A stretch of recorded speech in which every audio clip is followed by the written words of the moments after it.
ముందుగా అందరికీ శ్రీరామనవమి శుభాకాంక్షలండి. నిన్న ఏం జరిగిందంటే మార్కెట్ సాయంత్రం వరకు కూడా మార్కెట్ పాజిటివ్‌గానే ఉంది. అసలు ఎక్కడ కూడా సెల్లర్స్‌కి అవకాశం ఇవ్వలేదు. ఇచ్చిన చోట కూడా సెల్లర్స్ దాన్ని సెల్ చేయలేకపోయారు. ప్లస్ దాంతో పాటుగా ఏం జరుగుతుందంటే మార్కెట్‌లో ఇక్కడ చూడండి సెల్లర్స్‌ని ఇన్వైట్ చేసింది.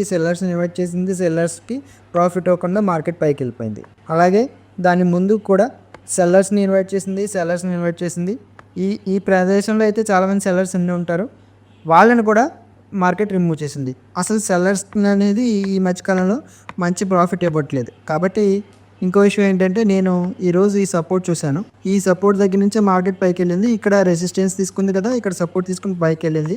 సో ఇదే సపోర్ట్ జోన్‌ని నేను డ్రా చేసి పెట్టుకున్నాను. ఆల్రెడీ గ్యాప్ డౌన్ ఓపెన్ అయింది. ప్లస్ పెద్ద రెడ్ క్యాండిల్స్ చూపించింది ఫస్ట్‌లోనే. అంటే మార్నింగే రిజెక్షన్ వచ్చింది కదా! ఈ మార్నింగ్ రిజెక్షన్ వచ్చిన తర్వాత నాకు కన్ఫర్మ్ అయిపోయింది. ఈరోజు తీసుకుంటే పుట్ సైడ్‌లోనే ట్రేడ్ తీసుకుందామని. అలాంటప్పుడు నేను ఏం చేశానంటే ఇది బ్రేక్ డౌన్ అవ్వడం కోసం వెయిట్ చేశానన్నమాట. ఇది బ్రేక్ డౌన్ అయిన తర్వాత మార్కెట్‌లో సెల్లర్స్ వస్తారు కదా! ఇది బ్రేక్ డౌన్ అయిన తర్వాత ఇక్కడ కూడా సెల్లర్స్ వస్తారు. ఇదే పెద్ద రెడ్ క్యాండిల్ చూసి ఇక్కడ కూడా సెల్లర్స్ వస్తారు. అంటే రిటైల్ సెల్లర్స్ ఉంటారు కదా! వాళ్ళని భయపెట్టడం కోసం, రిమూవ్ చేయడం కోసం మార్కెట్ పైకెళ్తది.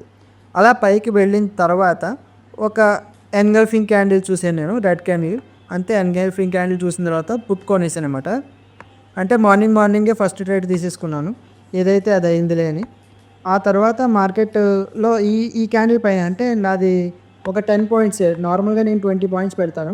ఈ క్యాండిల్ దగ్గరే అంటే ఎర్లీగా తీసుకున్నాను కాబట్టి, ప్లస్ ఇంట్లోనే ఉన్నాను కదా! రామనవమి సెలవు అని చెప్పేసి, అందుకని నేను మానిటర్ చేయగలనులే అని చెప్పేసి ఈ క్యాండిల్ పైన స్టాప్ లాస్ పెట్టుకొని వెయిట్ చేస్తున్నానన్నమాట. ఆ తర్వాత మార్కెట్ పడింది. ఇలా రెడ్ క్యాండిల్స్ వస్తూ కంటిన్యూయస్‌గా పడుతున్నప్పుడు ఇంకా నేను ఈ క్యాండిల్ దగ్గర గ్రీన్ క్యాండిల్ వచ్చింది కదా! ఇక్కడ ఎగ్జిట్ అయిపోయాను నేను.